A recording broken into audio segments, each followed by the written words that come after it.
जगन्नाथ मंदिर के रहस्य पार्ट 2।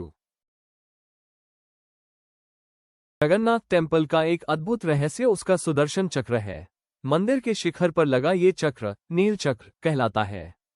खास बात यह है कि आप इसे मंदिर के किसी भी कोने या दिशा से देखें, ये हमेशा आपकी ओर ही मुंह करके दिखाई देता है। ये दृश्य लोगों को आश्चर्य में डाल देता है, क्योंकि सामान्यतः किसी वस्तु का कोण बदलने पर उसका रूप भी बदलता है। कहा जाता है कि यह चक्र दिव्य शक्ति का प्रतीक है और भक्तों को हर दिशा से भगवान की उपस्थिति का एहसास कराता है। यही कारण है कि यह रहस्य आज भी लोगों के लिए आकर्षण बना हुआ है। जगन्नाथ टेम्पल का एक अनोखा रहस्य समुद्र की आवाज से जुड़ा है। मंदिर समुद्र के काफी पास स्थित है, इसलिए बाहर लहरों की आवाज साफ सुनाई देती है। लेकिन जैसे ही कोई व्यक्ति सिंहद्वार मुख्य द्वार के अंदर प्रवेश करता है, समुद्र की आवाज अचानक बंद हो जाती है और जैसे ही बाहर निकलते हैं वही आवाज फिर से सुनाई देने लगती है। ये घटना लोगों को हैरान कर देती है। कुछ लोग इसे दिव्य चमत्कार मानते हैं, जबकि वैज्ञानिक इसे वास्तुकला और ध्वनि तरंगों के प्रभाव से जोड़ते हैं, लेकिन ये रहस्य आज भी आकर्षण बना हुआ है। जगन्नाथ टेम्पल का एक अद्भुत रहस्य इसका महाप्रसाद है। यहाँ रोज हजारों भक्तों के लिए भोजन बनाया जाता है, लेकिन आश्चर्य की बात यह है कि प्रसाद कभी कम नहीं पड़ता। चाहे भक्तों की संख्या कितनी भी बढ़ जाए, सभी को पर्याप्त भोजन मिल जाता है और दिन के अंत में प्रसाद बिल्कुल खत्म भी हो जाता है। न ज्यादा बचता है न कम पड़ता है।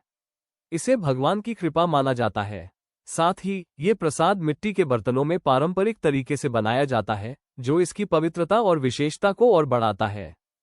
जगन्नाथ टेम्पल का एक अनोखा रहस्य यहाँ प्रसाद बनाने की विधि से जुड़ा है। मंदिर की रसोई में मिट्टी के बर्तनों को एक के ऊपर एक रखकर भोजन पकाया जाता है। हैरानी की बात यह है कि सबसे ऊपर रखा बर्तन पहले पक जाता है, जबकि नीचे वाले बाद में पकते हैं।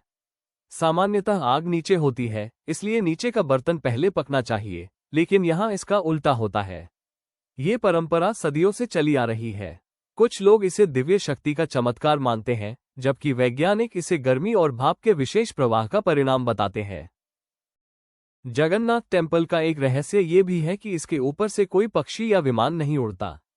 आमतौर पर किसी भी खुले स्थान के ऊपर पक्षियों का उड़ना स्वाभाविक है, लेकिन यहाँ ऐसा देखने को नहीं मिलता।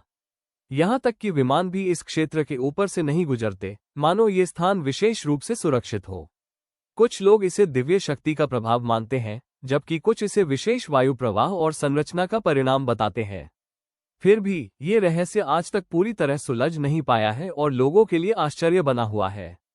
पार्ट 3 के लिए लाइक एंड सब्सक्राइब कीजिए।